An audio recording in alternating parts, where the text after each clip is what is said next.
You okay? Yeah, good. Hey, Ben. Chris, good to see you. And you? How are you feeling after that? Because obviously you had a massive chance early on. The game plan then appears to be working, and then you give Liverpool a goal, but then you show that response and really give Liverpool a fright in the second half, albeit you obviously wanted to give them more than a fright tonight. Yeah, I'm not sure scoring early against Liverpool is the greatest of ideas, poking the bear. So, listen, the narrative, the press conference before, even the interviews before the game, you can sense that we're just here to make the numbers up. You could sense that the narrative was this is going to be a pretty comfortable evening for Liverpool. Not that is our determination or that is our emotion. Our emotion is to do well individually, collectively, and for our football club, be competitive. I think we knew how the game was going to go. We knew that we'd have to give up the ball. We knew that the players that they've got, they can hurt you. We have to be structured and organised and connected and make it difficult. We knew that they'd have opportunities and we'd have to suffer. But I think that you have to suffer. You have to go through those periods, which we did. Stay in the game, take the game deep. Opportunity to pass when you have against arguably the best press in the division, and hopefully. Ride your luck a bit and things fall for you, and then that comes a night where you get something from the game. Unfortunately,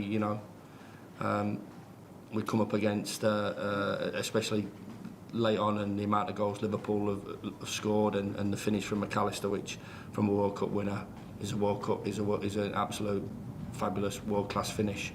And then in the end, you're changing your shape, you're trying to chase it, and they get three, and it's done and dusted. What, in terms of performance, do you feel you can take from tonight moving forward? I think over the last three performances since the Arsenal game, as a manager and a coach, what you're always looking for is that consistency. What is my team about? What do I want it to look like? And I've liked the look at it in the last three games. What you have to come up against in the Premier League, whether you're a promoted side, whether you've been in it for one or two seasons, is the physicality of it. Technically, shapes and systems and everything like that. The best operators in the world are managing and coaching at this level. Technically, from that point of view, you've got people that players can do something out of nothing, like Allister. Ball bounces to him, bouncing ball, puts it in the top corner, incredible. Mentality, playing under pressure in the highest levels at a ground like Anfield tonight, in front of 60-odd thousand. Going into the last 10 games of the season, doesn't come any more difficult than what it does for anybody. Especially Sheffield United and the gulf between two clubs. I just think the physical aspect of the game in the Premier League now, it's took an incredible big step forward. Robertson coming on the pitch, the players that are coming on the pitch, the power and the pace of the Premier League, that's been our Achilles heel all season, and yet again Liverpool are finding goals late on. And we're struggling to hang on in there. Recovery runs late on. You've seen our players and cramping up and struggling to get back in. And I think that's, Vin, from my point of view, it's a sort of quite a difficult one to take, because you want the players to give everything that they've got, and you've certainly seen that from a team tonight. They've give everything that they've got over the last three games, but physically, the gap where you need to be, I would like to be, and want us to be, and where we are at the moment, it hurts. It's hurt all season. It's yet again cost us tonight. How difficult is it then going to be to strike that balance to obviously get players out on the pitch in the right physical condition, but also the need to get points to try and pull you away? Absolutely, you can't do the work because you play Saturday, Thursday, Sunday. And recovery and players that are picking knocks and picking up little niggles and injuries and whatever, and then and I understand everybody has injuries, but everybody has injuries and everybody has the squads that they've got. So we need to be at our most robust best and not have the amount of injuries that we've had, and everybody being on the same page from that point of view. So yeah, it's difficult, but like I said, I'm getting some consistency out of the team since the Arsenal sort of defeat, and knowing what I'm getting from the players is crucial. Being competitive, being organised, being structured, and you know, and giving opposition teams problems, which we certainly have over the last 3 games. Cheers, Vin. Does that have to set the standard now, Chris, for the last few games of the season now in terms of that competitiveness and that structure?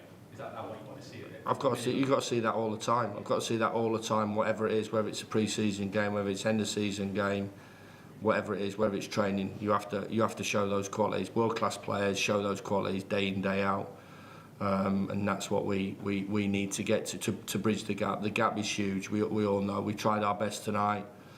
From a tactical point of view, the way we set up, the attitude of the players has sort of closed that gap a little bit, if that makes sense. But it has to be game in, game out, right the way through. Because if it isn't, the results that we've had, that's what happens. You're off it, your head goes down, you lack a little bit of belief, you take a step back. Teams are ruthless, they don't show you any sympathy whatsoever. And if we were like that tonight, then it would have been what everybody thought here. The most ardent Sheffield United supporters would have said that, you know, it would have been a stroll, and it would have been 3 or 4 and Liverpool on the way to another comfortable home win. And I'm not so sure that was the narrative from everybody after seeing that game tonight. Yeah, there's a lot of focus and talk about Ivan after that first goal. How did you see it? Listen, he made some mistake. It could go anywhere. Unfortunately, it's ricocheted. He's made a mistake. It took too long. Fair play to the boy that's Nunez has gone and shut him down. But that ball can go anywhere, and unfortunately, it goes in the back of the net. So I'm not looking at that. Everybody makes mistakes. McAtee's mistake is just as big as the one at the top of the pitch. You know, forwards miss goals, midfield players misplaced passes, missed tackles. Goalkeeper makes a mistake, usually goes in the back of the net. I'm looking at his reaction. I thought his reaction was excellent.